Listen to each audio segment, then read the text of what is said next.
الحمد لله رب العالمين حمدا يوافي نعمه ويكافئ مزيده. يا ربنا لك الحمد كما ينبغي لجلال وجهك الكريم ولعظيم سلطانك. سبحانك لا نحصي ثناء عليك كما أثنيت على نفسك. فلك الحمد حتى ترضى، فلك الحمد إذا رضيت، ولك الحمد بعد الرضا. أشهد أن لا إله إلا الله وحده لا شريك له، بيده مقاليد السماوات والأرض، يعز من يشاء ويذل من يشاء، وهو على كل شيء قدير. وأشهد أن سيدنا ونبينا وحبيبنا محمدا عبده ورسوله، نبيه من خلقه وصفيه وخليله، بلغ الرسالة وأدى الأمانة الإلهية على أكمل وجه، سلك الطريق لهداية الضالين وإرشاد الحائرين، وجاهد في الله حق جهاده حتى أتاه اليقين. سيدنا وحبيبنا وشفيعنا وقرة أعيننا محمد صلوات الله وسلام ربي عليه. اللهم صل على سيدنا محمد وعلى آل سيدنا محمد الفاتح لما أغلق والخاتم لما سبق، ناصر الحق بالحق والهادي إلى صراطك المستقيم، وعلى آله وصحبه حق قدره ومقداره العظيم. أما بعد فيا عباد الله، أوصيكم ونفسي المذنب المخطئ بتقوى الله وطاعته، فقد فاز المتقون، فقد فاز من اتقى. وقال الله سبحانه وتعالى في القرآن الكريم وهو أصدق القائلين: أعوذ بالله من الشيطان الرجيم، بسم الله الرحمن الرحيم. يا أيها الذين آمنوا اتقوا الله حق تقاته ولا تموتن إلا وأنتم مسلمون. وقال: يا أيها الذين آمنوا اتقوا الله وقولوا قولا سديدا يصلح لكم أعمالكم ويغفر لكم ذنوبكم، ومن يطع الله ورسوله فقد فاز فوزا عظيما. وقال الرسول صلى الله عليه وسلم في حديثه: اتق الله حيثما كنت وأتبع السيئة الحسنة تمحها وخالق الناس بخلق حسن. صدق الله العظيم وصدق رسوله الحبيب الكريم، ونحن على ذلك من الشاهدين والشاكرين، والحمد لله رب العالمين.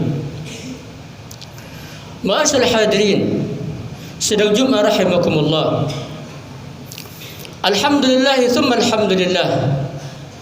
Marilah kita panjatkan puja-puji syukur kita kehadirat Allah Subhanahu wa taala atas limpahan nikmat karunia hidayah, nikmat yang begitu besar yang Allah berikan kepada kita. Mulai dari nikmat sehat wal afiyah, nikmat kesempatan, nikmat panjang umur, sampai nikmat yang begitu besar yaitu nikmatul Islam dan nikmatul iman. Alhamdulillah, dengan rangkaian nikmat tersebut pada hari ini, pada siang ini, di hari yang penuh berkah, di tempat yang Allah kucurkan keberkahan, kita tinggalkan aktivitas dunia kita. Kita hadir ke tempat ini dalam rangka melaksanakan salah satu kewajiban yang Allah berikan kepada kita, yaitu salatul Jumat secara berjamaah. Dengan harapan dan doa kita minta kepada Allah Subhanahu wa taala, mudah-mudahan semua amaliyah, semua ibadah yang kita kerjakan khususnya pada hari ini, mulai dari langkah kita dari rumah kita masing-masing ke tempat yang penuh berkah ini, juga dengan niat i'tikaf kita Yang belum niat i'tikaf silakan i'tikaf dari sekarang. Niat i'tikaf kita, tasbih, tahmid, Quran kita, dan doa-doa kita insyaallah akan dijabah oleh Allah Subhanahu wa taala. Dan salat Jumat yang akan kita laksanakan insyaallah mudah-mudahan diterima dan mendapatkan ridha dari Allah Subhanahu wa taala.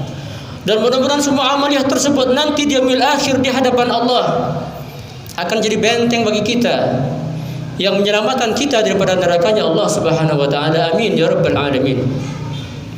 Ma'asyiral hadirin rahimakumullah. Ada ayat di dalam Al-Qur'anul Karim yang mana Allah menjelaskan kepada kita bahwa Allah menciptakan segala sesuatu di alam dunia ini secara berpasang-pasangan. Hal ini kita dapatkan dalam Al-Qur'anul Karim pada surat Az-Zariyat ayat 49. Wa min kulli syai'in khalaqna zawjayn la'allakum tadhakkarun. Allah berfirman, dan dari segala sesuatu kata Allah kami ciptakan berpasang-pasangan agar kalian mengingat akan kebesaran Allah Subhanahu wa taala.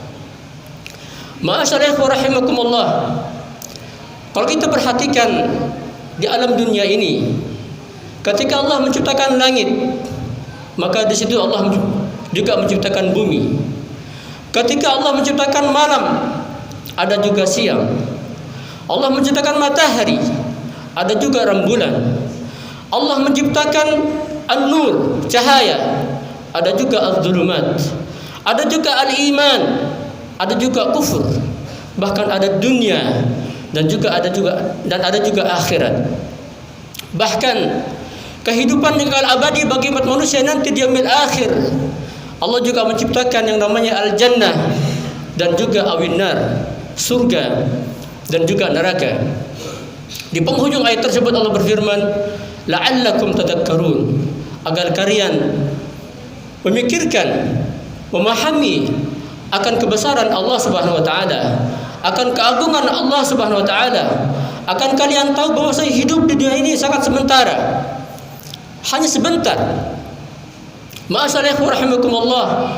Dan al-jannah hawin nar Allah siapkan sebagai balasan untuk hambanya terhadap apa yang dikerjakan oleh hambanya selama hidup di dunia. Sebagaimana firman Allah dalam Al-Qur'anul Karim, manusia akan terbagi menjadi dua nanti di yaumil akhir, fariqun fil jannah wa fariqun fis sa'ir. Sebagian dari manusia masuk ke dalam surganya Allah dan sebagian lain akan masuk ke dalam nerakanya Allah Subhanahu wa taala. Ma'asyiral hadirin rahimakumullah, hidup sangat singkat.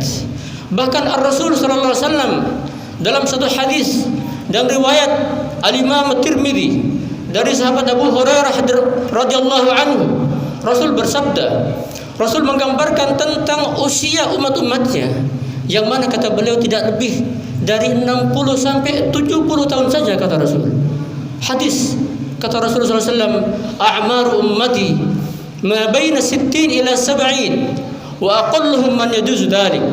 Kata Rasulullah SAW bahwasanya umur umatku kata Rasul antara 60 sampai 70 tahun saja, dan sangat sedikit sekali yang melebihi dari angka tersebut. Ma'asyiral rahimakumullah, kalau kita perhatikan umur umat Nabi Muhammad sangat singkat, sangat pendek. Kalau kita bandingkan dengan umur umat-umat terdahulu yang mana umurnya sampai ratusan tahun.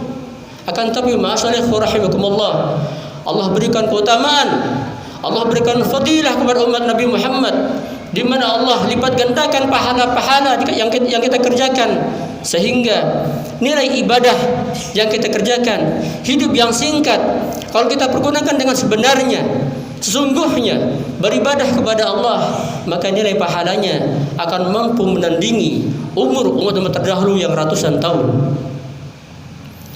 Ma'asyiral rahimakumullah, kalau kita bandingkan ma'asyiral rahimakumullah, kehidupan yang sangat singkat ini, maka ketika Allah Subhanahu wa taala memanjangkan umur kita, memberikan umur lebih kepada kita, maka sudah pasti akan berkurang fungsi daripada organ tubuh kita. Ketika Allah tambahkan usia kita, maka Allah angkat kekuatan pada diri kita. Kita akan menjadi rapuh. Panca indera kita akan berkurang fungsinya. Mata kita tidak bisa melihat dengan jelas. Telinga kita tidak bisa mendengar kecuali dengan alat bantu dengar. Bahkan hati kita, akal kita akan berfungsi, akan kurang fungsinya.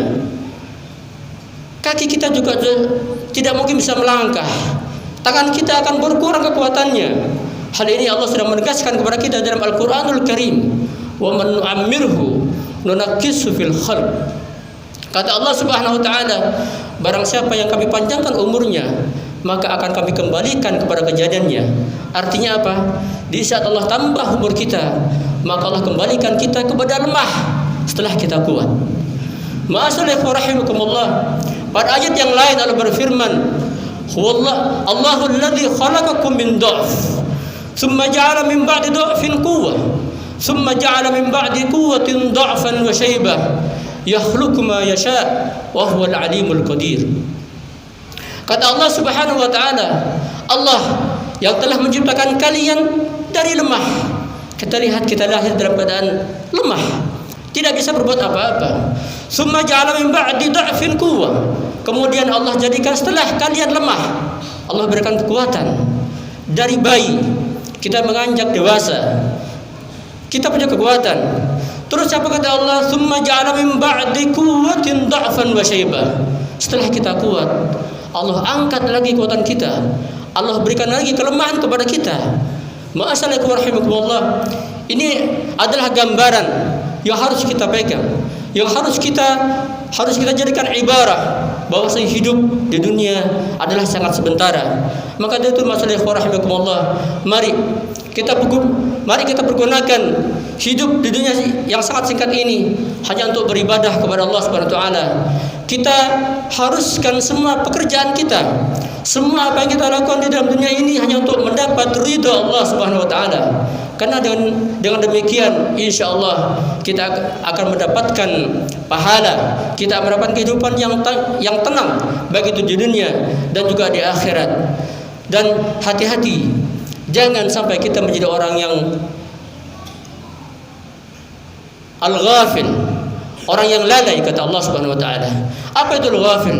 Orang yang ghafil adalah termasuk nanti yang akan dimasukkan ke dalam neraka oleh Allah Subhanahu wa taala.